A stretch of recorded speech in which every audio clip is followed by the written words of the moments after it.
All right, let's make it happen. Good afternoon. Good evening, folks. We're going to be talking about the future of a red wave in America. This is a red wave discussion. Let me turn my brightness up so I can see the folks coming on in. Okay, it's your boy Tim the Handsome Liberal. First thing we're going to start out with, because a red wave, listen, folks, even as a liberal, I'm not going to pretend like something incredibly optimistic for the liberals is about to happen. I believe there's an 80% chance of the Congress, the House, going Republican, and it's slightly over 50% for the Senate. So the chances of a red wave happening in America as of Wednesday, perhaps tomorrow, is highly likely. It's more likely than not, certainly for Congress and likely for the Senate. So what we're going to be talking about is the future of America under a red wave. First thing I want to ask you guys, regardless if you care or not, what about Ukraine? Do we care about them at all? Now, clearly the Republicans are totally against all of the money and weapons that Biden has been sending to the Ukrainians. So what happens if we end up with a red wave and they turn off the spigot, the faucet of assistance to the Ukraine? What happens to that nation? Do we care about that? That's the first question. Second question is something a bit more interesting. I'm going to play this for you. It's about 20 seconds long or so. Tap your screens. Get your boy 5,000 likes, as I always ask. There's plenty of patriots in here. Certainly liberals are welcome as well. I make it clear, I never, solemn promise on every program, I never ban, block, or censor anyone for their comments. When you come in the box, I'll give you plenty of time to state your point. The fact that you may disagree with the host never means a damn thing. That is a solemn promise. Now, I want you to hear this because I found it to be pretty interesting. This took place over the weekend. This is President Trump at a rally. I need your opinion on this in the comments. Al-Baghdadi, and so many other things, including crime. We had it way down.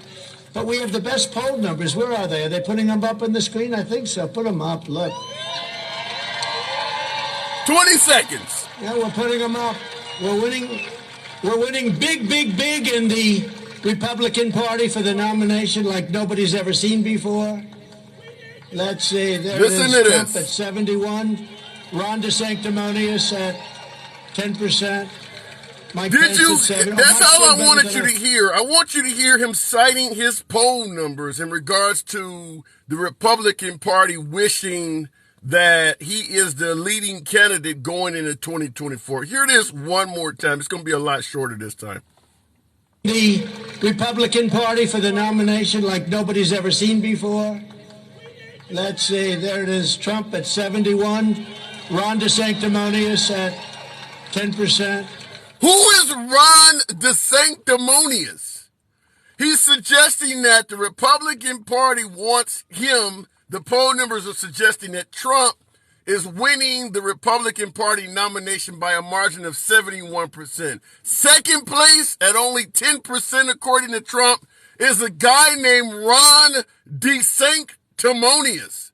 We can't let that pass up, folks. We can't ignore that. What does that mean? Is that a shot across the bow at Ron DeSantis? He's already given him a nickname, folks. Ron DeSanctimonious. You can't make this up. This is not coming from a liberal. It's coming from Trump. Yeah, we're putting them up. Listen to it again. We're winning big, big, big in the Republican Party for the nomination like nobody's ever seen before. Let's see. There it is. Trump at 71. Ron DeSanctimonious at 10%.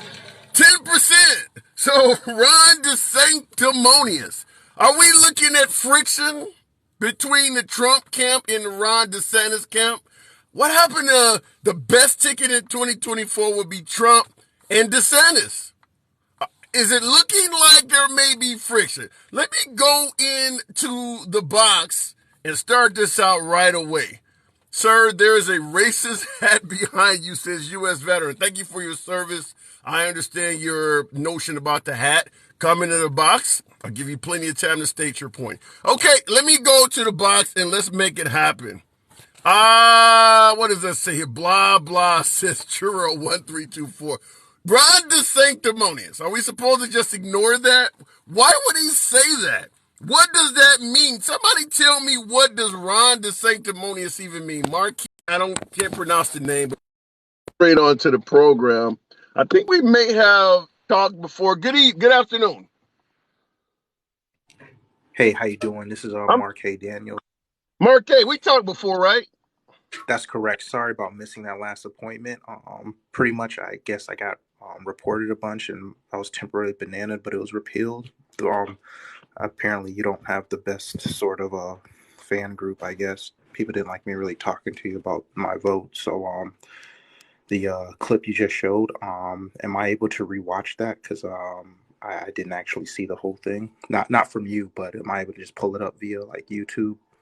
Yeah, yes, you are. Well, all you got to do is type in Trump calls DeSantis Ron DeSanctimonious, and it'll come up all over the place. This happened this weekend. So it's Okay. been reported. Yeah, it's Trump at a rally touting that it appears that the Republican Party strongly wants him in 2024.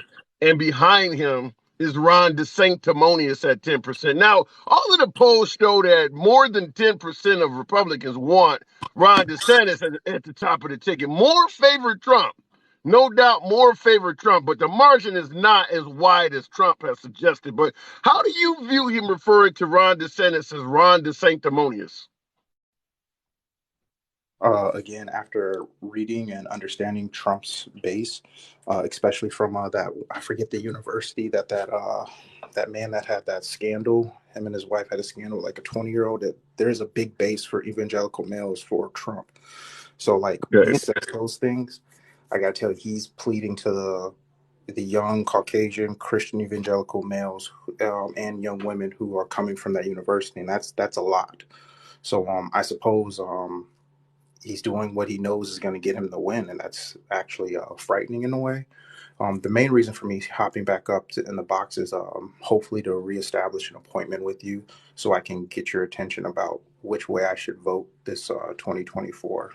Yeah, send that to my email. My email is listed on my profile, and we'll definitely talk it out there. Wonderful. I appreciate it. Thank you for what you do. I'll also offer you a chance to be a part of my think tank because I'm taking it very serious for the second time that I'm going to vote in regards to a presidential election. I'm interested. Send me your information, and we'll definitely talk it out. Yes, sir. Have a good day.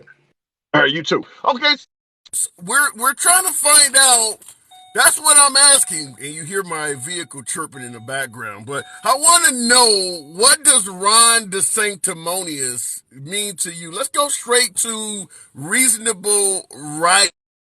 MAGA or right? You lean right, rather. I won't say MAGA, but you lean right. Am I correct?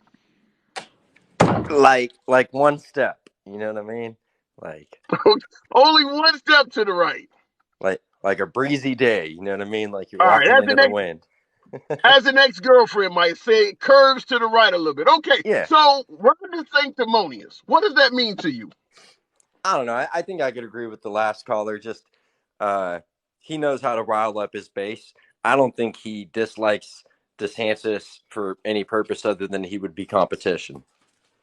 Okay. So in other words, that is him, in your opinion, viewing DeSantis as competition and firing the first shot over the bow. Right. Yeah. Okay. So obviously the hopes of these two running together on the ticket doesn't sound like how we're starting out. I don't, The Go only ahead. thing that would the only thing that would prevent that is egos on both sides. Neither would want to be the other's VP. They would want to be the president. Right. You know. Right. I don't see how you could put two alpha males on the same ticket together. I'm just like you. You generally have to have one that is outspoken, and then the other one is kind of a backseat person, because the VPs, whether it's Pence, Joe Biden, Dick Cheney was a little bit outspoken, but normally you don't hear much from a VP. And Ron DeSantis doesn't come off as that kind of guy that's going to be in the background like that. No. He'll be back there I think Cheney's a good comparison, where you're just like, you know, I didn't even know you had a job, but here you are talking every day, But right? what about DeSantis at the top of the ticket and Trump as the VP? Could you ever see that? No, I think, I yeah, had to ask. I yeah. had to ask. Well, and So I I mean, want to I'll go ahead. concede. I'll go a little bit even further. I think Trump will burn all those bridges before he let basically, if they were to say, "Hey, you're going to pull a Ross Perot and you're going to let the Biden ticket or the Democrat ticket win by running against him," he'll still run. You know what I mean? Right. So I read it. I posted a Newsmax posting from I believe Friday of last week or something like that. Everyone in the business is suggesting that not only is Trump going to run, but he's expected to announce that he's going to run probably within his next 7 to 14 days. Do you think his chances are pretty good of winning? Oh, he's a shoe in right now, and Biden has handed him that, and I think Dems know that. Um, we could talk about how fair that is, right? Because I think Biden has been atrocious, but I'm not going to say Biden was handed the same presidency that Trump was handed day one. Obama handed off a real good platform for Trump to build on, and Trump did build on. You believe Trump is a shoe-in to win, though? You don't think any of the controversy he's had surrounding him over the last 6 years, none of that would hurt him at all? You think he'd still be just a shoe-in to win? The only thing that would prevent that is if one of the thousands of accusations the left has given him, put up on him, has come to fruition. As of right now, it's just all, and this piggybacks on what I want to say. Come Wednesday, I guarantee you, flip on CNN. What are you going to hear? Russian collusion, voter intimidation, widespread fraud. You're going to hear that shit on and on and on. And we're tired of hearing rhetoric without any actual convictions or cold, hard, concrete things. Why would you be tired of hearing that? When you say that, when you got folks saying that Biden won the election, or better yet, Trump won the election in 2020, that's also rhetoric without convictions, which is not agree. I mean, there's no proof that Trump won the election. So I get what you're saying. We don't want to hear rhetoric without actual proof or actual convictions. But Trump claiming he won by a landslide in 2020, isn't that exactly that? Well, the difference is we've been hearing that for 2 years, and we've been hearing Russian collusion and voter intimidation and widespread fraud for what, 6 years? So it's the time frame. You're okay with hearing literally bullshit just as long as it's on a short period of time. Someone's got to be right and someone's got to be wrong. And Okay. the left has thrown everything they can at that wall, and nothing is stuck. Trump won by a landslide. You said somebody's got to be right and somebody's got to be wrong. When he says he won by a landslide, is there any proof he's right about that? No, I think that's just him speaking without a handler. you know, I don't think it's a landslide, but the longer things go, the more you can see like there's some inconsistencies, bro. I'm not saying it's like, Inconsistencies I get, but inconsistencies in winning by a landslide or no. To me, it's like going down your block and finding out every single house has left their door unlocked. Just because their doors are unlocked and a burglar could go in there does not show definitive proof that someone went in the house. That's the whole cry of the Dominion voting machines, is that they could be hacked. Okay, the door is open. But saying that someone actually went in and burglarized them, you got to prove that. And they have not done that. that's a fair statement. And you know what? The people who are in control of those file cabinets are getting their asses ousted tomorrow. Okay. The people, well, yeah, I do agree with that. It's going to be Elon Musk all over again. No, I Katie, can Katie, see. Katie Hobbs. She's the Secretary of State here in Arizona. She currently holds those keys. Once her ass is ousted tomorrow, well, I mean, I don't know how long she'll hold on to Secretary of State, but her political career will be done tomorrow. Fair enough. Let me say something before I let you go. Here's something I find very funny. I started to live off. Obviously, you can see the MAGA hat behind me. I got called all kinds of sellouts in the comments. We started talking, and I mean, it was like 1,000 people in here. The moment I said there's no definitive proof Trump won the election. You should have seen the numbers. It was like watching Knight Rider when he's picking up speed. Motherfuckers got out of here quick. But anyway, No, no, no. we're go ahead. I'll take credit for that, man. People, there's a good amount of your base that doesn't like me, and I know that's why we don't go to the 15-minute marker with me. The viewership drops down, but Ain't got no, nothing to do with you. It ain't got nothing to do. You're always welcome on this program all the time. I make it clear that my preferred audience is MAGA or folks who lean to the right. Disagreeing with me or disagreeing with other people in the comments means nothing. I always give folks a chance on here to state their point. So, listen, we're having civilized dialogue from both sides of the aisle. There's no way to do this without people disagreeing with someone in the comment section. It's impossible. But you're always welcome to come but through here, man. real Anytime. real quick, when they were talking about your hat in the comments, I saw that, and I kind of thought about it like, man, he does always have that, and his only real critique about Trump is his mouth. I wonder, Yeah. is one day handsome liberal just kind of unzip the whole mask, and then out comes the Republican, and I feel it, brother. Well, Hey, you're always welcome.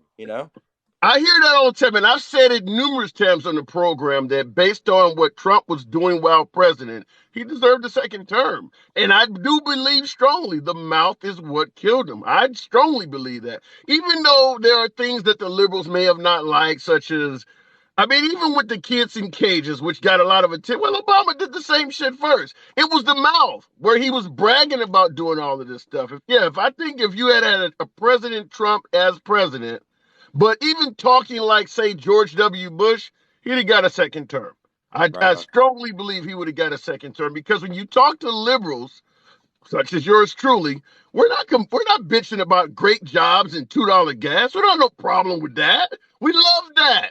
Any liberal you talk to, it's his mouth. The same thing comes up over and over again when you talk to MAGA.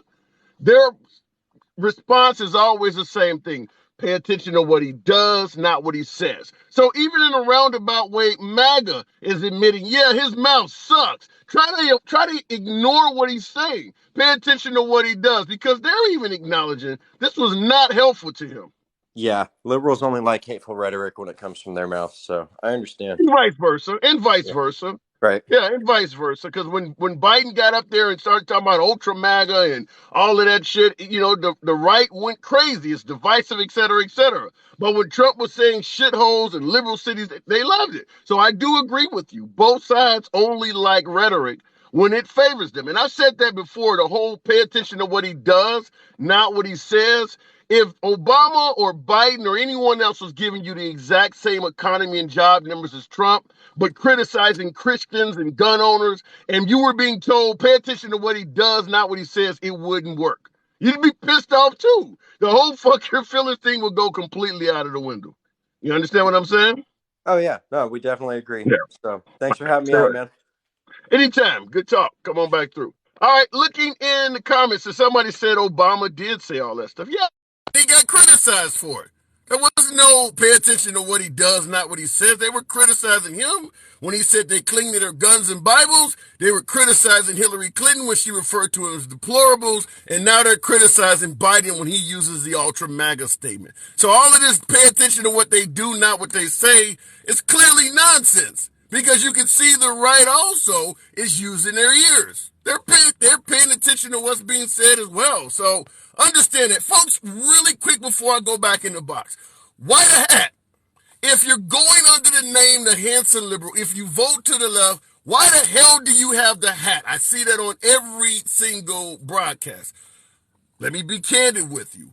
I enjoy the hell out of talking to the other side, having civilized dialogue with MAGA. The hat is to let folks know this is a MAGA-friendly zone. I strongly believe MAGA does not get fair play when it comes to the media. Even yours truly talking to MAGA, I've been banned a lot.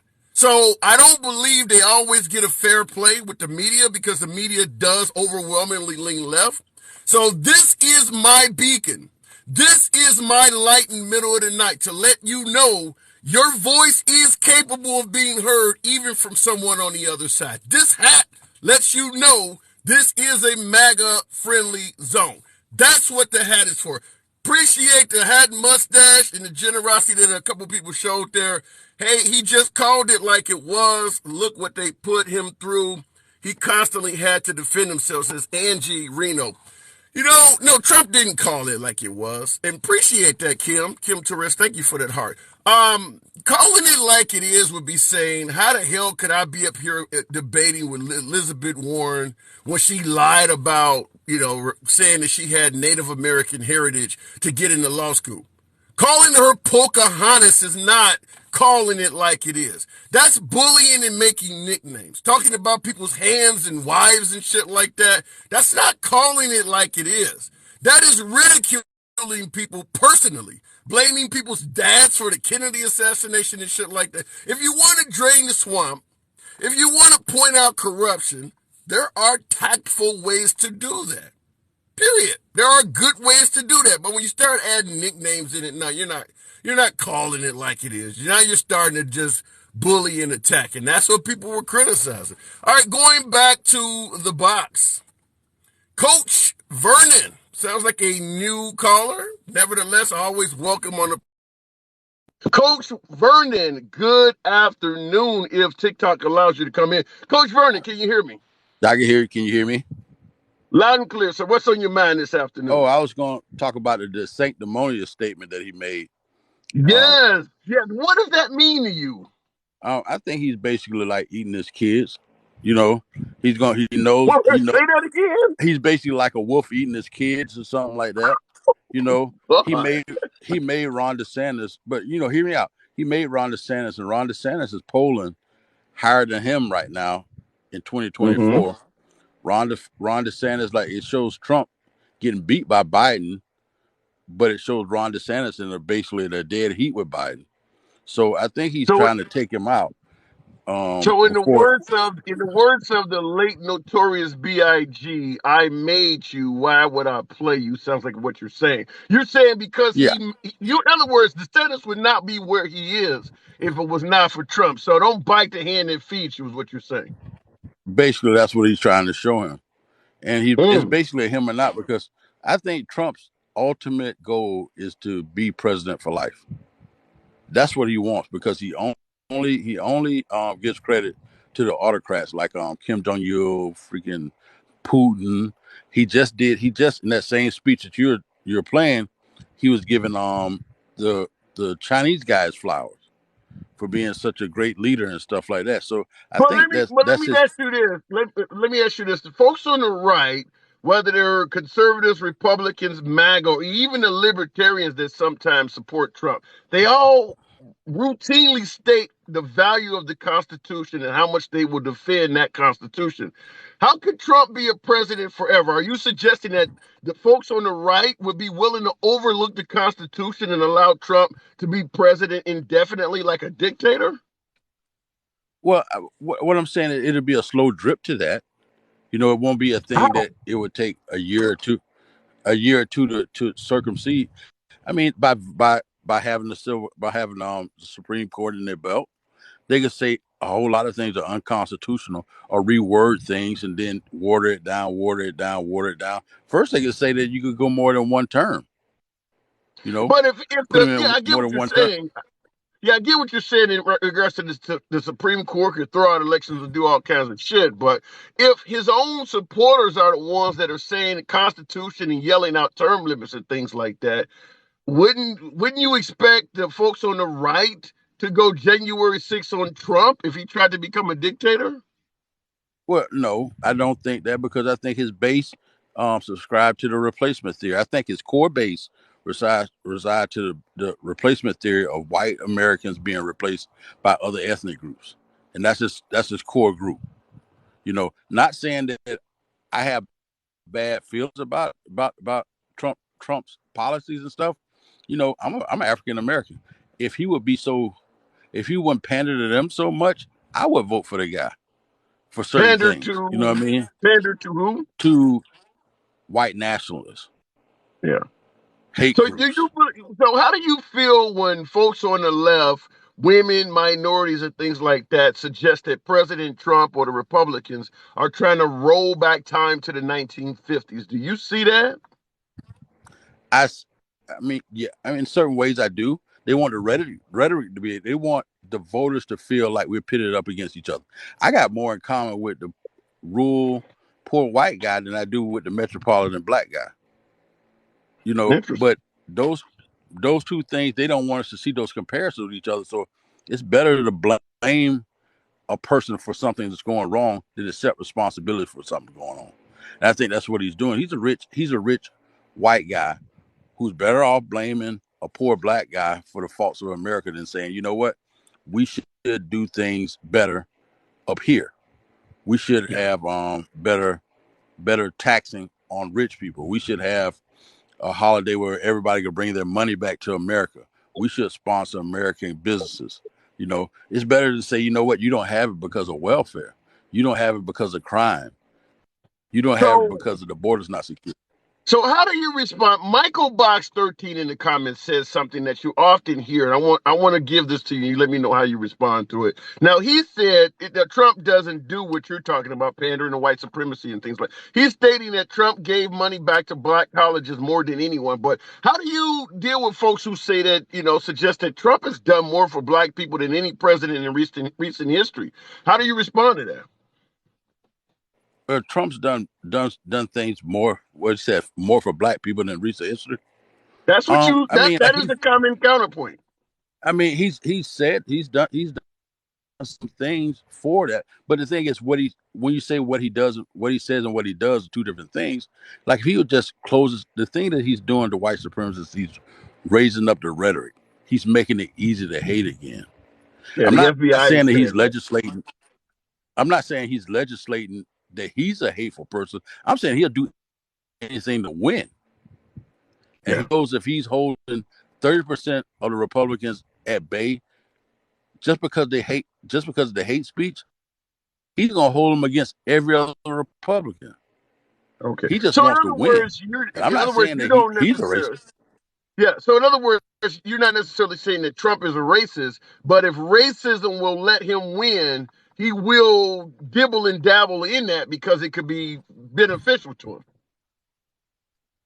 Yeah, and I mean, if you go back in his clips, he said on the Today Show, probably like in the '80s, that if he at the time he was a Democrat, but he said if he was to run for president, he would run as a Republican because he thought that Republicans were easily led. He thought that he could go But in as a I got Republican and easily manipulate.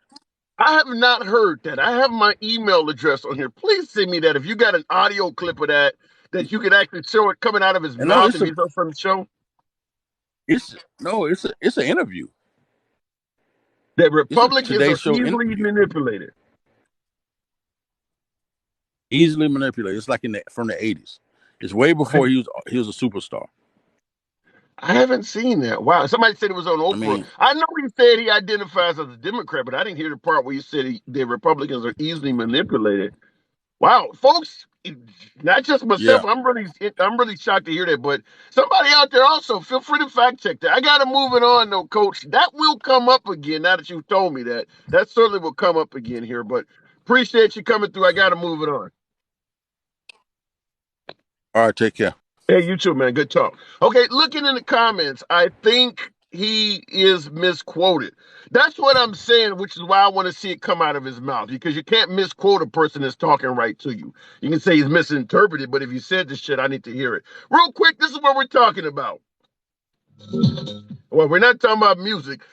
Okay, I was trying to play it. Talking about for folks who are just filtering in. Where are they? Are they putting them up on the screen? I think so. Put them up. Look. Trump talking about his poll numbers. Put them up. Look. Yeah, we're putting them up. We're winning. We're winning big, big, big in the Republican Party for the nomination like nobody's ever seen before. Let's see. There it is. Trump at 71. Ron DeSanctimonious at 10%. Trump is at 71%, and he referred to Ron DeSantis as Ron DeSanctimonious. What the hell is that? He's already got a nickname for Ron DeSantis. So that, as we were talking about with a few of the previous callers, looks like a shot over the bow. That is not a friendly reference to Ron DeSantis. First of all, he's pointing out his poll numbers are way higher than Ron DeSantis. 71% for Trump, and he's claiming that Ron DeSanctimonious is at 10%. So are we looking at a possible battle in 2024, which would be all of next year, between Trump and DeSantis? If so, I want to know from you guys in the comments. I'm talking to my MAGA folks. This is a MAGA friendly program. Who would you go for if it came down in the primaries of having to choose between Trump or DeSantis? Which one of those guys, if you lean right, do you believe is best for moving the country forward in 2024? DeSantis or Trump? Going right back to the box, Jeff, A. Somebody said, folks say either. Are you leaning to the right? Jeff, good afternoon. Hi there. How you doing? I've Doing been good. on Good here. to have you. I've been on here before. I just changed my profile name. I used to be the Pickcast. Oh, okay. But I've listened to you, and it's good talk today. First of all, I wanted just to say I'm liberal. I'm very against Trump, but that thing the guy said, your last caller said, is not true. The Republicans being manipulative. It was a meme that was passed around early in Trump's political career, and it was just not factual. He never said that. Okay, so he never said that Republicans are easily manipulated. He never said that in public, and he never said that he would run as a Republican because they're easier to fool or whatever. That's just fake news. But in any case, I think the sanctimonious thing is just it's just more evidence that Trump is only out for himself. So as soon as he sees anything that threatens his ascendancy back to the presidency, he will rip them apart, just as he ripped apart every single Republican challenger in 2016. He, called Carly Fiorina ugly and called Ted Cruz's wife ugly. Every single one of them he ripped apart. So he'll do the same to DeSantis. But would it work again in 2024? Because DeSantis is widely respected and favored among Republicans. Would they let Trump's name calling change their viewpoint of Trump, of DeSantis, like it did for Jeb Bush or Liz Cheney? Do you think that Trump, at this point in his career, could destroy Ron DeSantis like a Cheney or Jeb Bush?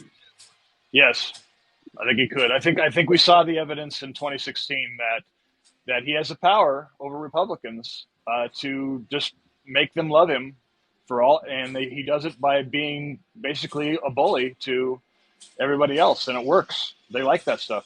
There's just no other explanation for how he rose to take the nomination in 2016. He'll just do it again the same way. And the only question is whether DeSantis will step aside, and then he'll become an ally for Trump again. But right now, because DeSantis has not stepped aside, and there's a lot of speculation that he will actually continue to challenge Trump for the nomination, until that speculation can be put to bed, Trump will continue to put in little insults and jibes against him. I don't get it, though. DeSantis, from the Republican side of the aisle, has done everything right with the state. He didn't follow the COVID mandates. He's kept the economy up. Republicans love him. How would it be so easy for somebody like Trump to just destroy that? DeSantis is not the swamp. I think your mistake is you're trying to understand Trumpism. Yeah, I'm trying. There's just not much understanding it. Did you think he would be the nominee when he descended that escalator in 2016 or 2015? No, I did not. But at the time, even though I didn't support Trump, he was bold, fresh, and new and doing something that was different. Now we've seen it for 6+ years at this point. You think it still would work? Yeah, I do. Wow. I do. But the one thing I'm interested in, I guess it was like 2 or 3 callers ago, just talking about the thing I'm hearing a lot from MAGA supporters and Trump supporters is this whole idea that liberals have been trying to get Trump for so long. Nothing has stuck, and they keep trying, and it's obvious that they have nothing, and they never will. There seems to be some belief among these people that the public should be privy to what the DOJ is doing and preparing behind the scenes. The DOJ just never shares the progress of a case they're building until they indict or until they actually prosecute. And most of these MAGA people refuse to watch the January 6th hearings, so they don't even know, they're not even aware of all of the evidence that the Senate committee has been compiling, which is a separate operation from DOJ. But DOJ is compiling at least that much stuff, and probably a lot more stuff that the Senate Well, committee doesn't even have. here's the reason. Here's what I see the reason is because the Democrats and liberals keep going after Trump, and he keeps beating what they're doing in court Right. or in impeachments. He's defeating them handedly.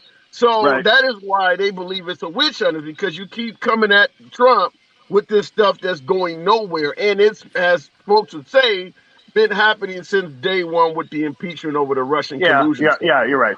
Yeah, and the issue with that is when he was president, we couldn't convict him. The process was impeachment. That's how you deal with a president who's suspected of doing something either criminal or just against his power, against his duties in office. It doesn't have to be an actual crime to impeach somebody. So we had that mechanism first, and the Democrats tried twice, and the Republicans in the Senate voted to acquit. Okay, so then he gets out of office, and at the same time he gets out of office and he's leaving office, he commits what could be several crimes connected with the January 6th insurrection, connected with the Georgia phone call. All these things happened, and that was only 2 years ago. That was less than 2 years ago. Yeah. And it takes a long time to put cases together like this, these unprecedented types of cases against a former president. It's not an easy thing to do. It's it's fraught with political. So traps. how do you respond to people saying that January 6th was not his fault? He can't control what people does. He told people to go peacefully, and they decided to act a fool on their own. You don't see that as I respond that we know now from the January 6th committee that there's lots of evidence that disputes that claim, and that the DOJ is looking at that same evidence, probably a lot more that we're not aware of. And I am pretty confident that the DOJ will be indicting him in the next month or two. You know, and that's one thing I have to ask in regards to Merrick Garland with the warrant on his home in Mar-a-Lago for the documents and things like that they claim were classified. You Right. understand how bad it looks when they serve a warrant on the former president's home and months have went by without an arrest. That looks, you gotta admit, even if they're on to something, that looks shaky. That looks kind of flaky because they I performed don't the think it warrant looks. on. I think it makes sense that they had to do the search warrant when they did because of the danger that they perceived with the documents that could be out there in the wind, and they also don't want to do an indictment before the election because this election Trump is very involved in endorsing candidates, and they have a general policy You to be can't do it. careful Okay. with But now such things around But elections. not you're admitting now. If and thank you, Fancy Prancy, for the hat and mustache. But if you're saying that the DOJ had to get the documents, which were supposedly classified that he wasn't supposed to have, but they're not going to charge him because he's endorsing candidates, then that means the DOJ is becoming politicized, and isn't that what MAGA is complaining about? No, it's a long-standing policy to avoid the appearance of being politicized. Now, you got to consider that no matter when they do this with Trump, whenever they indict him, MAGA's going to say it's a conspiracy. MAGA, I mean, all those people are already they reject any idea that Trump is guilty of anything. They say that, well, if he's guilty of something, no man is above the law. But whatever charge is leveled at him, they will just say it's a political hack job. So it doesn't really matter that much. But this policy has been that you have to avoid these things, and because Trump Yeah, is still involved, he's still involved in these elections politically, even though he's not running. They yeah. are just following that procedure. Well, Plus, I gotta say, even as a liberal, I'm not buying it. I look at it. You go into a man's home, you claim he's committing crimes. He has declassified documents. If so, Either shit or get off the pot. Arrest the man. All of this, well, the midterms are coming up. Since when has the midterms coming up ever been a reason to let somebody get a break from being held accountable for a crime? They would not come into our house, you or You I. can't. They would never. Yeah, They would never perform a warrant on your house or my house. Say you were doing something illegal and wait months to hold you accountable for it. That looks handsome. shady. You and I are not former presidents, and you and I do not have the ability to withhold confidential national security secrets in our basement. Okay, that's just, you just can't make those kinds of comparisons. This is a Then don't go in his unique and house. unprecedented thing. Yeah, What? and going in his house is unprecedented. If you're going to do part of it, follow through. Don't go in his house, which is But completely unprecedented, and then say, "Well, we can't arrest him because we don't want to." You know, he's a no, president. We no. don't want to. You shouldn't have went in. You shouldn't have went in his house. The first thing you have to consider is what I said about the political considerations. But the second thing you have to consider is they still have to build a case. They still have to build a case whether or not, I mean, because when he was president, he had the right to do these things with documents. So it's not a cut and dry thing that he couldn't take these documents with him. Because if he took them when he was president, he actually had that right to do that. So you have to still build a case. But also, They handsome. went into the man's home and served a warrant, and your response is they still have to build a case. Then how the hell did you serve the warrant? You don't have a case, and you don't want it to the man's house. Because the sensitivity of the documents is also a factor. Even if he did not commit a crime by taking them, him having them in his possession now that he's not president is a national security concern, even if he did not commit a crime. So they had to get him. They had to get him at the time they did because of those concerns. Now, just be aware, handsome. When I brought all this up, I didn't even mention that. I didn't even mention this documents case. I was talking about January 6th and the call to the Georgia Secretary of State. You brought up the documents. That's, to me, a third and actually less likely reason for indictment. The issues behind taking those documents and having them still is, I just think, too murky and complex for me to make any kind of prediction on. My prediction on is the indictment will be connected to January 6th. All right, fair enough. I got to move it on, Jeff. As always, come No on problem. back to Thank the you. channel. Good talk. Thank you. Good talk. In the comments, somebody said, SD Shadow Walker said, I'm starting to think the host is a Republican. Fair enough. I always like to have civilized dialogue with the other side. I concede points when they're right, no matter which side they're coming from, and I attack issues when they're wrong, whether it's coming from the right or the left. There are plenty of sites on TikTok where you have nothing but liberals criticizing everything that's Republican.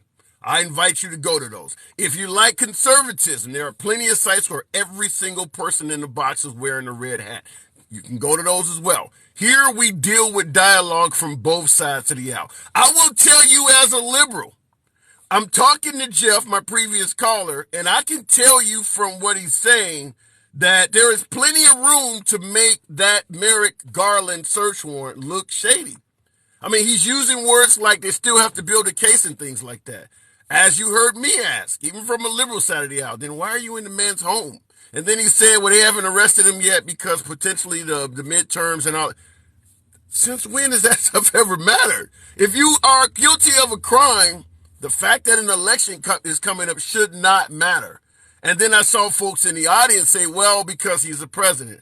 Well, that didn't matter when he went in his home. So I'm just simply saying, pick one side you're on. Either we're going to be cautious with this person because they're the president, or we're going to wait a little bit because of what's going on. You can't go in his house and then leave this huge gap of time. As you know, you, I, or anyone else you know, they would not go in your home, state that you committed a crime, and let all this time go by without an arrest. It looks shady. It looks shady. Maybe something will come out to prove my other caller right. Listen, I'm a liberal, but it looks shady with this huge time gap, and it certainly gives people room to say they're on a witch hunt or something because there's this huge gap, which is why I use the phrase shit or get off the pot. Going back to the box, Dana Bobana, always a friend of the program. Good to have you back. How are you doing this afternoon? How are you? So I'm doing good. Really, Go ahead. oh, sorry. I really want to talk about one specific issue, which is Trump's policy on the Black population, because I saw a lot of people in the comments, mostly white people, saying that he gave more money to. That is very common. That is a very Okay, common. but Yeah. first, what I wanted to just touch up on what you're saying. Why haven't they charged them? So there's, I mean, even the Johnny Depp case took like 2 months or 3 months. Okay, so you're not, you need to get the evidence to build a case, and it may take a year and a half. I mean, people who are saying, why haven't they charged him yet? If they put the, you cannot charge a person and have trial for the same crime twice. So if they get it wrong the first time, that's it. It's over, right? So if it takes 10 months to build a case, I mean, it's, people have to review things, and they had to go get the documents the way they did, because if he would have gotten any kind of head notice, he would have probably flushed them down the toilet. Here's what I don't. Here's where I'm. Maybe it's just me being clueless and not understanding this. But when you go to a judge, particularly when it's someone like a former president, you've got to present evidence of wrongdoing. Clearly, they had enough of a case to go to that judge and get a warrant. If you can convince a judge to sign off on a warrant to go into a home of a former president, get the evidence, right? But they didn't have to have a formal charge. Like, they needed to get a warrant. So if, for example, a drug dealer, that they've been investigating for a while, to get hit, and then they go bust his house, they may not find anything, but they may find a lot more than they expected. So then they're going to build the case and make sure that they're getting all the charges that they need to. So that's the first step. But what I really wanted to focus on was what Trump did for the Black community. Let me interrupt you. I'll let you continue. I want to respond to somebody in the comments real quick. Lemon Blaze said he on the wrong team in regards to myself being a liberal and speaking in regards to things that might end up being favorable to Trump because of the points I'm making.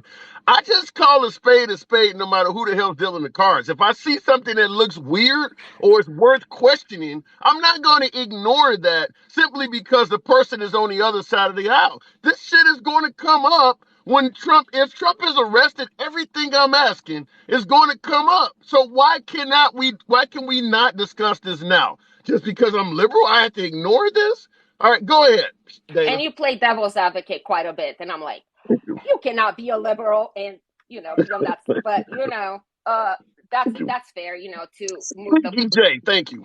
Yeah, go ahead. But, I try to present the other side. So what I want to talk about is what he did for the Black community, right? So unemployment rates, right? So they went down in 2019, and that was a continuation, I believe, of the previous administration policy, because right before COVID, and even though they went down, if you look at the stats, Black people did not hold more jobs than white people at the time. It's not like the unemployment was higher, but it's not like the population overall, Black people had more jobs or more opportunity, even very educated ones.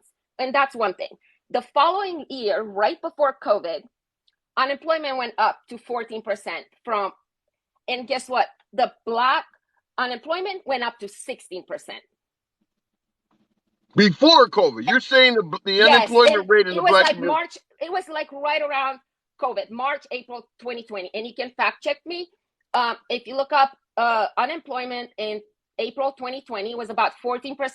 If you look up unemployment for Black people in April 2020 was 16. So what does that tell you? I haven't. Well, I'm gonna tell you, I'd have to look it up because what I've heard is just the opposite. Real quick, folks, tap the screen, get your boy up to 15,000 likes. I would appreciate that. Plenty of patriots and liberals in here. But what you're saying about the unemployment rate in the Black community before the pandemic, so I haven't heard went that. up, right? But the unemployment went up to about 14% in spring of 2020. But why? If you look at well, I have no idea. Like, I don't know that. I just know the figures. It's probably bad policies, I don't know. But that's right around. But please actually fact check me and everybody in the comments, because, and also let's talk about housing. And let's talk about the history of Donald Trump's father, who got loans from the government to build housing and got sued by the Housing Commission of New York in about the 60s for denying housing to Black people and using the N word and saying no N are allowed here. And people have come forward that have tried to rent an apartment, and they were told there were no vacancies. And then if a white person would come, I'm aware. Yeah, I'm aware that Trump. How can we say somebody who has a history of being so racist and you cannot find a single policy he put in place for the Black community, that he has done more than anybody? And actually, when that young man, the 27-year-old, got shot by police in Philadelphia, the next day he said, "Stand with the law."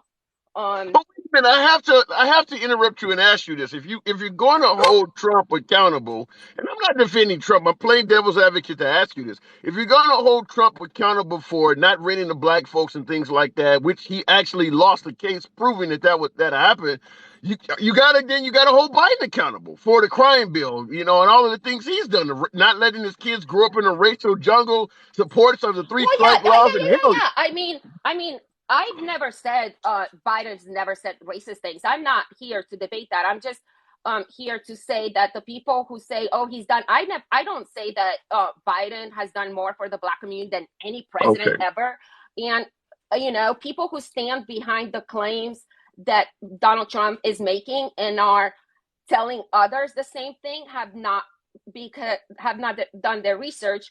And also, every single time we've had police officers killing people of color, unaliving people of color, he's always stood with the police and saying, "Oh, they're doing the right thing," without looking at the facts. So when it comes to law, when it comes to housing, and when it comes to unemployment, anything they are claiming is wrong.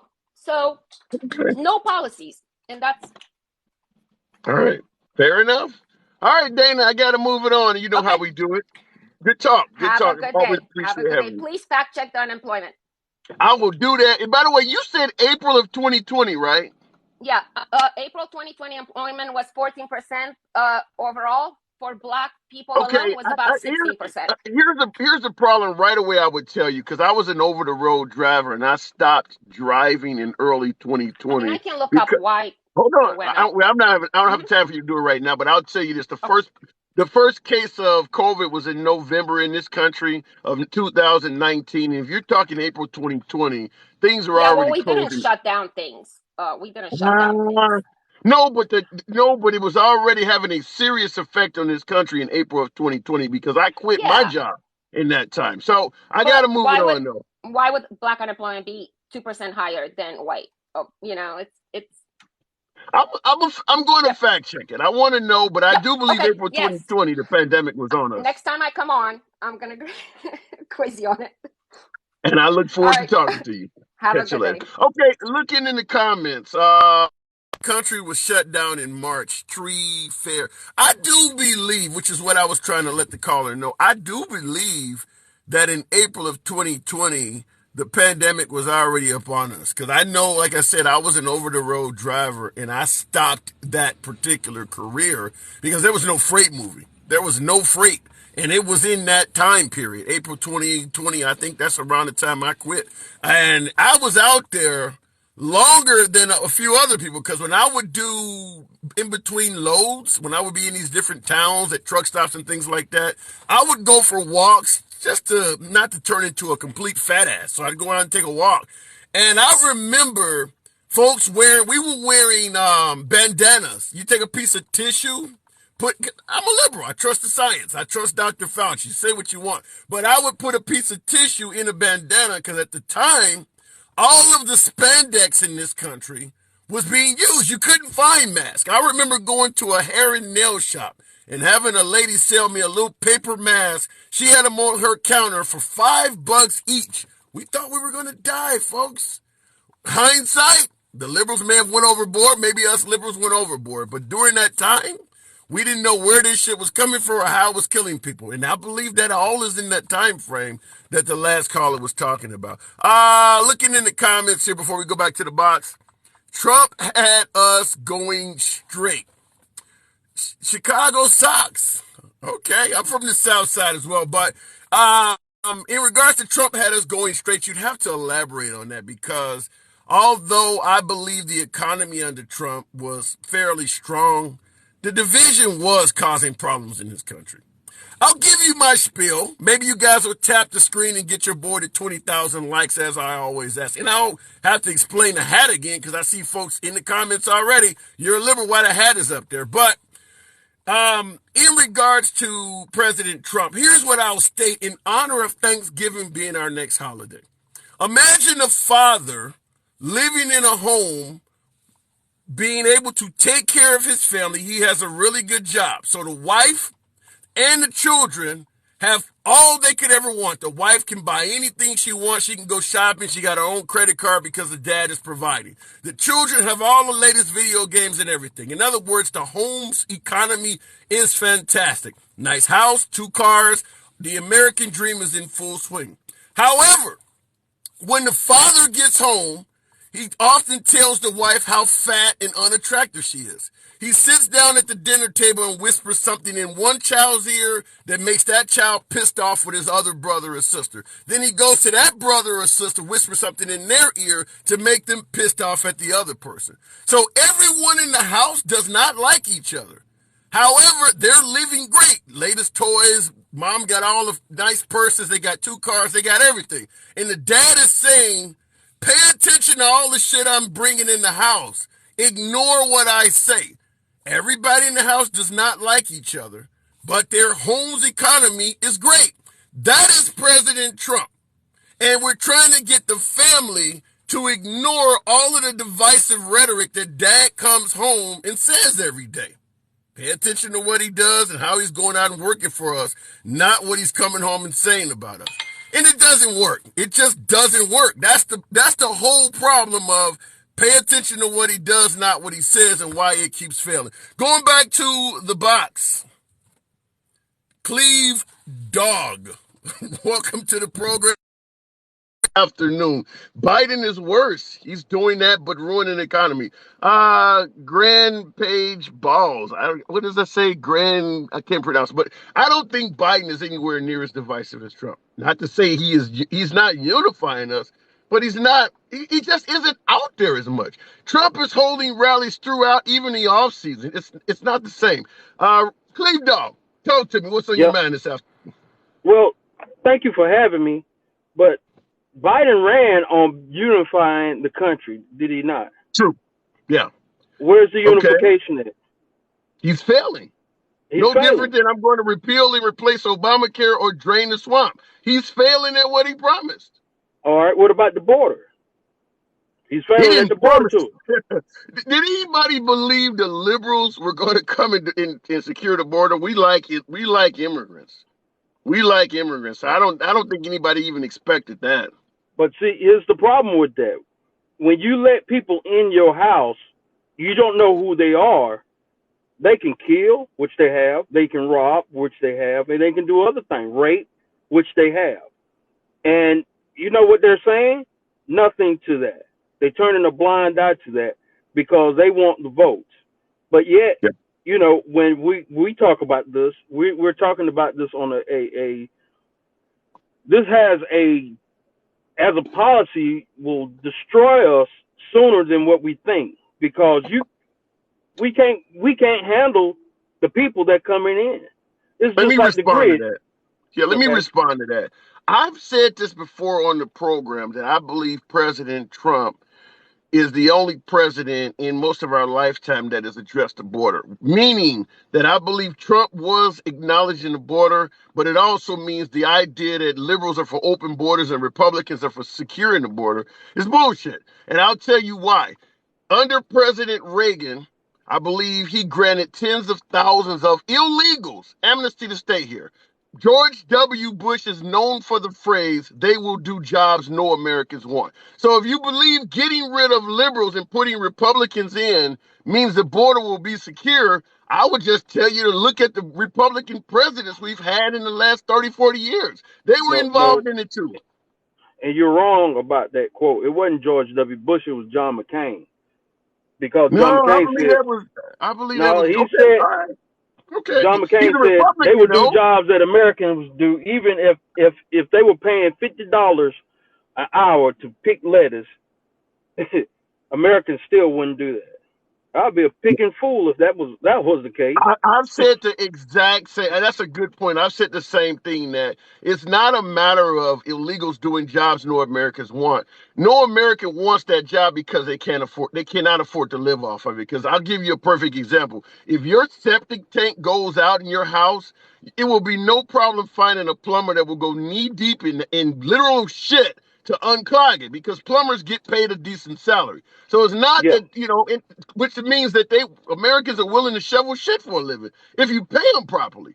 But what the yeah, illegals are doing is not being paid. But the point I was trying to make is this: Democrats want immigrants in this country because they eventually turn into votes for us. Republicans want immigrants in this country because they support big business, and big business loves to undercut American salaries with cheap labor. So it doesn't matter which side of the aisle you vote for. Trump can only be president for 4 more years. The both sides of the exactly, aisle, they're going to let these exactly, people in. Yeah, exactly. And I agree with that. They want yeah, they want the votes, and the Republicans want the cheap labor. I do yes. agree with that. A lot of people are not talking about that. But here's the thing: when you let the people in, and you don't have an understanding of where they come from, and you have a terrorist attack on your soil, what are you going to do? How are you going to handle that? I mean, I understand what you're saying, but when you look at the terrorist attacks that actually did happen here, the people came legally. I hate trying No, to they say didn't. that, They huh? overstayed the 9/11. They overstayed their visa, Yeah, but the wall and would not have stopped them. The wall or none of the policies no, that Trump was. I'm not saying the wall. I'm saying the 9/11. The attackers who took that attacked the Pentagon and took down the Twin Towers and landed and crashed that plane in Pennsylvania overstayed their visa. Once Yeah, that visa was expired, they were supposed to leave. They didn't go. yes, Just and like that's the the point. attacker, That's the just point like I'm the trying to attacker make. for Paul Pelosi, he overstayed his visa. Well, here's the point I'm trying to make. Even with Trump being as strong as possible in regards to securing the border, what Bin Laden and those 19 guys did on 9/11, none of Trump's policies would have stopped it. Any terrorist that wants Yeah, to come to this country that is funded by somebody like Bin Laden is going to be able to come here. They'll be able to negotiate because we're capitalist. We are a capitalist country, meaning that you can buy your way into America. If you want to get here and you have enough money as a capitalist country, we'll find a way to let you in. So Bin Laden would have easily negotiated any of the Trump's immigration policies and still got his 19 pilots in this country. Did I I'm not lose? saying that. No, you Okay. didn't lose me. I was Okay. listening to you. I wasn't saying that. I was saying when you have that type of policy that we have now, letting people come in, it's just like your house. If somebody knock on your door and you don't know who it is, would you let them in? No, I would not. Okay. So why is that? Why are we treating the border differently? Because the United States is our house, and if we don't control the people who are coming in, how do we know if they're going to attack us? Which we have MS-13 gang members who have raped, killed, and pillaged people. We have other gang men, mules that coming in bringing drugs and all kinds of things into our nation, and we Yeah. can't police that. Well, the answer is simple, and I've said it with the jobs and everything else. It all boils down to greed. And the point here's what I think us folks on the left really do not like, particularly like what you just said about terrorists and MS-13 and, as Trump said, rapists and murderers. Fact of the matter is, when they often catch illegals, whether they're running through the desert or however the hell they get into the country, a lot of them already have resumes on them and paperwork showing they have a job lined up. Yet, all we do in this country is pretend like the illegal immigrants are navigating the whole system, coming here on their own, and we totally ignore the fact that there's a hell of a lot of American co-conspirators in this. We all know construction companies, farm companies, meat packing plants that are hiring these folks, and yet we do very little to punish them or criticize them openly when they are the reason these people are coming here. If they didn't have jobs, they're not coming here for free health care and welfare. They're coming here to work. So if you really want to stop the illegal immigration problem, the answer is simple. You have to go after the American conspirators that are giving them the reason to come here in the first place. And we don't do that because those people, meaning the Tyson Foods and these big corporations, are donating to Trump or Reagan or some of their campaign funds. But get rid of them and your problem would start to solve itself. Okay. So what are you going to do about, once again, if they overstay their visas? Should you just kick them out automatically, or how would you go about handling that? That's exactly what I just told you. If you are an American and you get caught hiring an illegal, you are facing prison time. You lose the ability to operate a business for a certain period of time. Them folks that are overstaying their visas, they're not doing that to get welfare and free health care. They're doing it because they're over here working, sending money home to their families. Find out who, as an American, is employing those folks, and they won't have an incentive to overstay their visa to begin with. Okay, I grant you that. But what about the people who come in and take advantages of the system when they're not supposed to? They get all kinds of benefits, and then wait a minute. Then they come in and they say, okay, well, we don't know where this person's at. They go to sanctuary cities. So how is the federal government going to be able to get the people out as needed? Well, it goes back to what I just said. Anybody No. I'm talking about on a state and city level. How do you do that? You could pass federal laws that make it a crime and actually enforce it, because I believe it is law. law. Let me respond. I said actually enforce it. Just because something is a crime doesn't mean it's being enforced. What you start doing is this. When you catch an illegal, just like when they did in the war on drugs, when you catch a person that's here illegally, you tell them, obviously you want citizenship, you want residency. You work for us, meaning the federal government. We're going to start sending you around to factories and meat packing plants and things like that. And we want you to try to get a job there. We want you to be candid with the management and let them know I'm a hard worker. Right now, I don't have paperwork. I don't have citizenship, but I'll show up every day. The minute they give you a job, you come back to us and we'll send you to another city to do it all over again. And we're going to take that place out of business. Once Americans start getting the word that the punishment for aiding and abetting illegals is very strong, yeah, you'll still have some welfare recipients and things you're talking about, but most of them work. Most of them have jobs. You got to go after the Americans that's pushing this shit along, and we're ignoring that part. I agree with you, but you got to understand when Border Patrol and other agencies went into some of these sanctuary cities to get some of the people because they overstayed their visa or never showed up to court, guess what happened? They were attacked and told to leave the neighborhood. Now you got to remember that. I get what you're saying. Yeah, but you coming at it from a liberals are bad aspect. I'm just simply telling you. No. I'm not coming. Sanctuary cities is a talking point. Sanctuary cities is a talking point. The law is the law, and the law. We're a nation of law, not men, and that's one thing I have to respect about President Trump, because when President Trump said, I'm looking at getting the First Step Act put into place and prison reform, and Jeff Sessions sit up there and say, I'm the AG, he can't, Jeff Sessions ass. Okay, but he's got I got an AG in there that's going to pass prison reform. He did it. Well, you're coming at it, in my opinion, you disagree, obviously, but in my opinion, the sanctuary cities, you're coming at it from a different, liberals are bad talking point. All I'm saying is this. If they cannot get jobs, they may be in a sanctuary city, but if the federal government is enforcing Americans who are co-conspirators, the federal government can go in these sanctuary cities and take down any business that's hiring them, period. But that's obviously not just happening in sanctuary cities. You won't have a problem as an illegal finding a job in Texas or in Florida. Now, there were people who stated that California? Trump and Mitt Romney has hired illegals themselves. Really? Yes. I didn't know that. Yeah. So that's all I'm saying is if once you start attacking Americans that are co-conspirators in this, the amount of illegals coming here will drop. Therefore, there will be fewer of them to go to sanctuary cities to begin with. Yeah, you do have a point there, and that's the reason why Trump had that great migration of getting I didn't see Trump going after any Americans. I didn't see Trump going after any Americans. If you only go after the illegals, I see if you are an illegal and you come to America illegally and you kill a family or you rape somebody, it's coming up at Trump rallies. But if you are an American and your business is taken out when they caught you actively employing 500 illegals, you won't hear shit about that at a Trump rally. That's what I'm saying. You're pretending like the illegals are doing this all by themselves.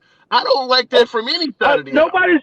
Nobody said they wasn't doing it by themselves, and you only hear it right at a Trump rally, but you won't hear it from anybody else. You won't hear it from Biden or Nancy Pelosi nor Hillary Clinton. You won't hear that. You're not hearing illegals that hire illegals from Trump either. Nobody is addressing that. Trump ain't addressing that either. I gotta move it on though, man. Okay. Thank you for having me. Absolutely. Come on back to anytime. Really good talk.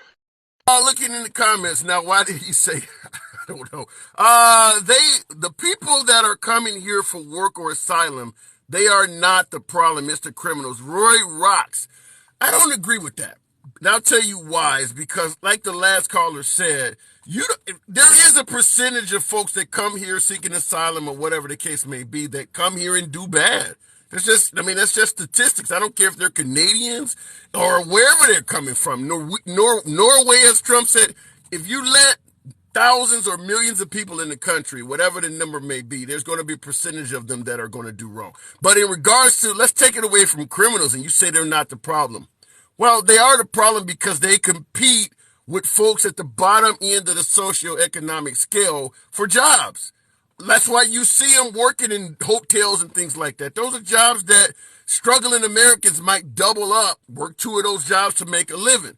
That's also a way to keep wages down in this country, which is probably, I'm not going to say for sure, I'm not an economist, but there is a supply and demand theory. And if you start supplying a whole bunch of cheap labor, look at our minimum wage, how hard it's been to increase that. As a liberal, I am a strong proponent of increasing minimum wage. I don't buy when the right says, well, if minimum wage go up, everything else will too. Shit's going up anyway. Minimum wage has been the same for about 20 years. You're going to tell me the price of a candy bar or goods and services has stayed the same that whole time? No. They're raising shit anyway.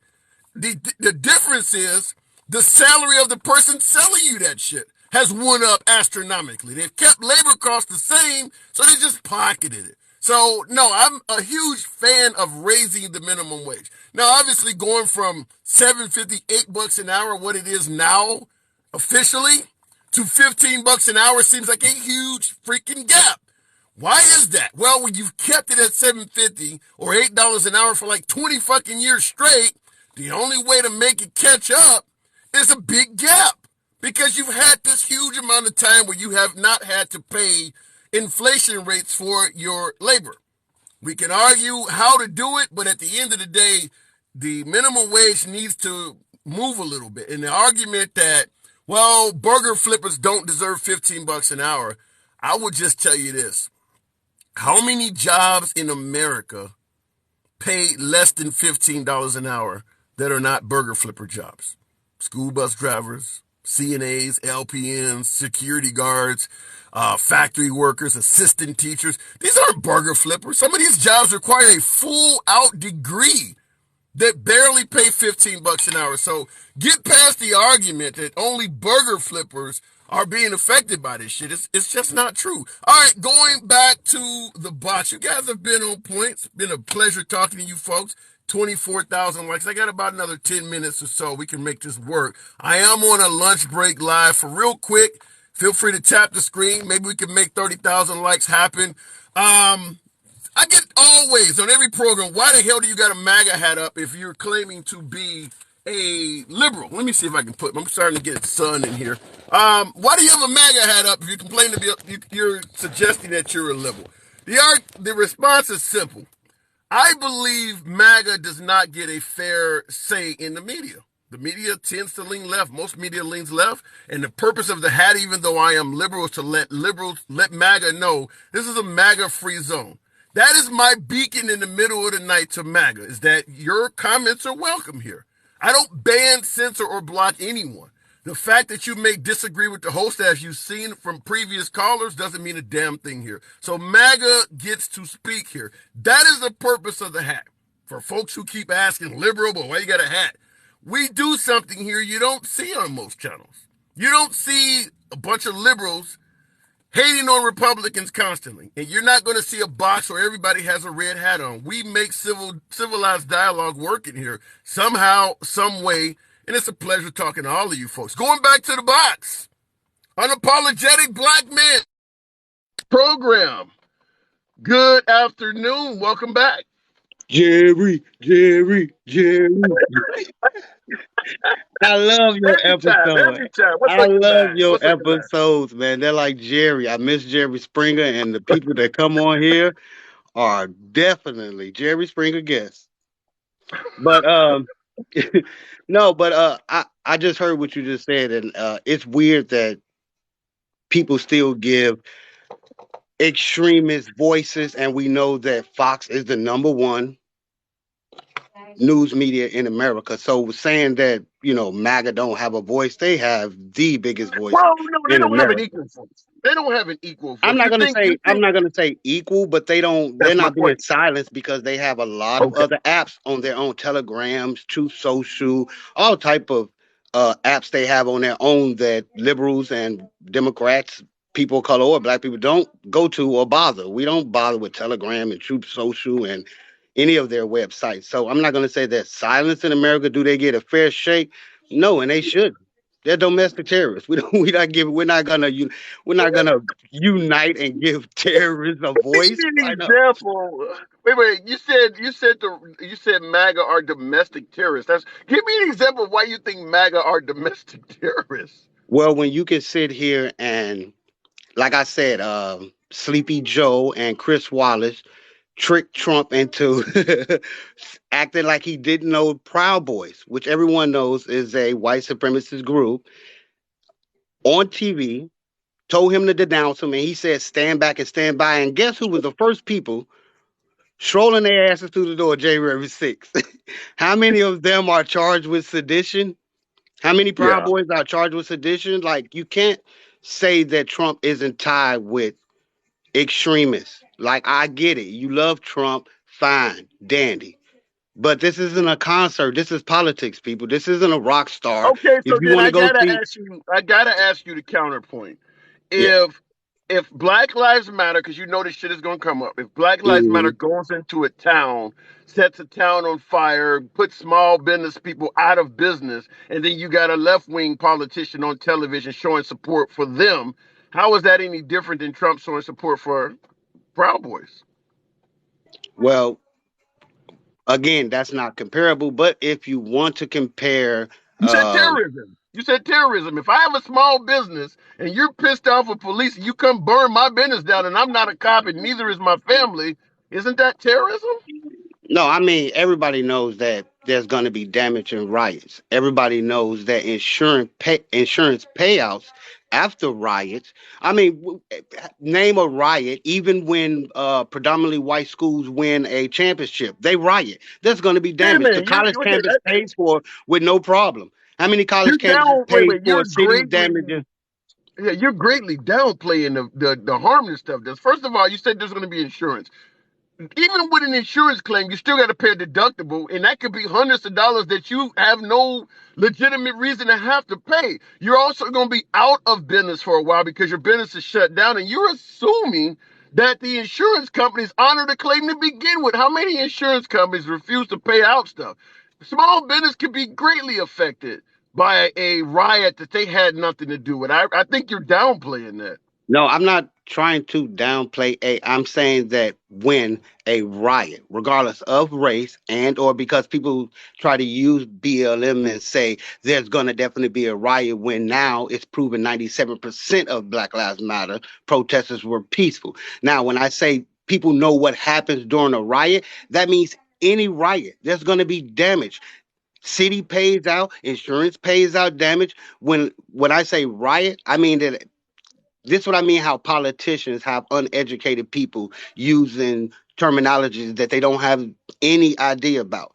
There's always been riots. Nobody has a problem when college pays out predominantly white neighborhoods because they're predominantly white students tore the city up because of a championship. Nobody has a problem with that.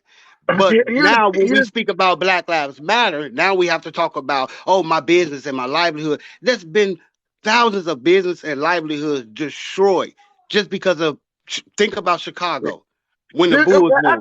But you're pointing to other bad behavior to somehow justify. Here's what I don't No, I'm get. saying exactly like you just said, bad behavior is bad behavior. You cannot try Yeah. to compare Black Lives Matter protests to January 6th. January 6th, they personally went in there to tear shit up. Nobody, So I've when they never do been to a that, wait Black a minute. Lives You're saying, protesters where that let was me the respond end to you. result. We wanted to Okay. riot, and Okay, let me that's what respond. I mean. You said they went in on January 6th to personally tear shit up. Yeah. When they go into a Best Buy or a CVS or a Target, isn't that the same goal? Again, we're not talking about you. You try to compare January 6th to a Black Lives Matter protest. Now, I say if you wanna compare January 6th to every other riot, then I agree with you. I don't think any of them are okay. But a Black Lives Matter protest has nothing to do with a riot. Nothing at all to do with a riot. I've What is been a to plenty riot of to black. you? A riot is people that purposely go out with the intentions of tearing and destructing things up, being destructive. So, okay, so what you're saying is that Black Lives Matter is overwhelmingly peaceful, but there's a few bad apples that go and do shit like this. Yeah, in every protest, in every movement, in every agenda, there's always going to be ignorant people that's going to terrorize. But have you ever heard like me? I do not agree with any protest. I don't care. I don't agree with tearing people's property up. And you ask any Black Lives Matter activists, they will say the same thing. Now Okay, Ask MAGA that. They will defend January 6th. okay, well That's the difference. let me respond to what you said. And listen, I support Black Lives Matter, the cause. Oh, I know where I you're don't coming from. support I don't support the organization, but I support the cause. But I'm playing devil's advocate because some of the stuff you're saying does weigh on the other side. Like for instance, you said Black Lives Matter is for the most part overwhelmingly peaceful. There's just a few folks that do crazy shit. How Yeah. would you respond to folks who say the protesters on January 6th were overwhelmingly peaceful? There was just some of them that went in the Capitol building and done some bad stuff.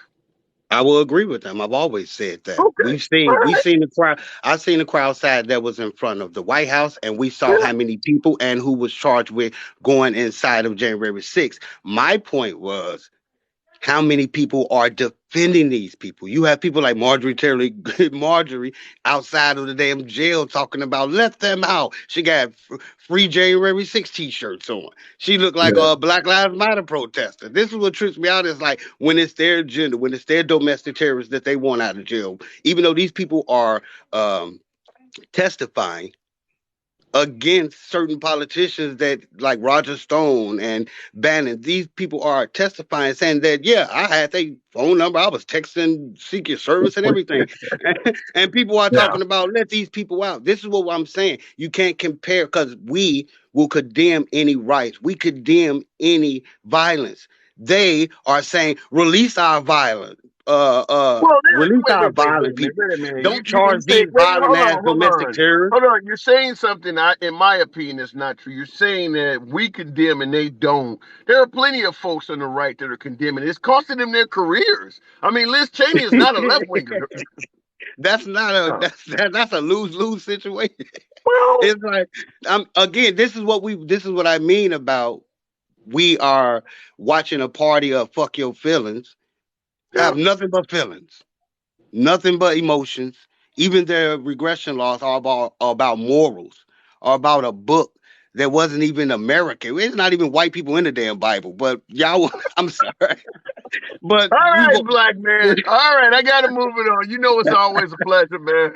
you, I you came with your A game today. You came with your A game. I got to go. All right. Unapologetic black men, always a good conversation. So when Rusty said next, guest is an educator. Not most GOP, they were tourists. I don't know. In regards to that, Cubs, 1952. What about 2016 Cubs? In regards to your suggestion that most of the GOP were tourists, you don't go out there that day when they're erecting a freaking gallows, talking about hanging Mike Pence and things like that to be a tourist. I don't buy. That's like going to Ferguson in the middle of all of those riots and saying, I just want to go shopping at Target. This ain't the time to do that shit. So, no, I don't believe that. Would you go as a tourist to the Capitol building, take your kids and go see everything when you got motherfuckers breaking windows and climbing up the walls while you're going in there? Nobody's going in a tour like that. Are you serious? That I don't buy, but that is hilarious. Oh shit, just dropped my phone. That is hilarious that folks are saying in the middle of this crap, I just want to tour the building. No, that's not happening. Straight up racist. I see somebody said in the comments, I don't know what that is in regards to. Apologize for all the sun that is coming through the window here. Terrorists went to January 6th. Yeah, I don't disagree with that. There were some terrorists there. No doubt. The white liberal, they wiped liberal ass in the wall. Not very touristy. Yeah, you know something? I get what you're saying. You're saying they went in there and they did wipe feces on the walls. Yeah, the notion that they were taking a tour makes no sense. I don't care where you go to tour something, whether you're going to tour the Empire State Building or you're going to tour the Statue of Liberty or something like that. If you see people climbing up the freaking walls and yelling all kinds of angry shit, that tour is over with. You're not going to take your family into something like that. That doesn't even make sense. Looking in the comments here. The Democrats installed Biden, fencing and barbed wire. How do you install a president? And that stuff seems to almost be brought to you by the letter Q. Because I had somebody tell me that President Biden's life had already been taken by the government for treason and stuff. I hear some weird stuff coming from you. Get too far on the right and it gets crazy. Let me go back to the box. Hang on a second here. I'm entering Ray. I can't even pronounce it. Ray Epps. Ray Epps, FBI. Now, I already know this is going to be a really good call with an FBI. Good afternoon. Talk to me. Hi, how you doing? I'm doing good, Mr. Epps. How was things on January 6th about a year ago, Mr. Epps? They weren't very. It didn't go very well to plan. You said what? Didn't go very well to plan. Okay. What's on your mind this afternoon? Good to have you on. Well, I just feel uncomfortable voting for somebody like Dr. Oz, especially when I found out he euthanized over 300 dogs for research. Did he really? And where'd you hear that from? That is knowledge that was brought about by the AP. Yeah, he euthanized over 300 dogs as part of his research team. I mean, yeah, you're gonna have to source that. I need to see a source. I mean, shout out to Michael Vick, but I'd have to see where you're getting that from because you're the first that has ever said something like that. And why would he do that? Well, it was part of a research thing, as I've indicated. But yeah, somebody who could do that to over 300 dogs and is not a vet. I mean, I have a problem with. Yeah. Okay. All right. But yeah, I mean, what I have a problem with is that the Republicans are promoting people that they don't agree with necessarily, and they do things that they don't agree with, but they want to be back in power, so they're promoting them anyway. But are you just wait a minute. Wait, you're saying the Republicans are promoting people that they don't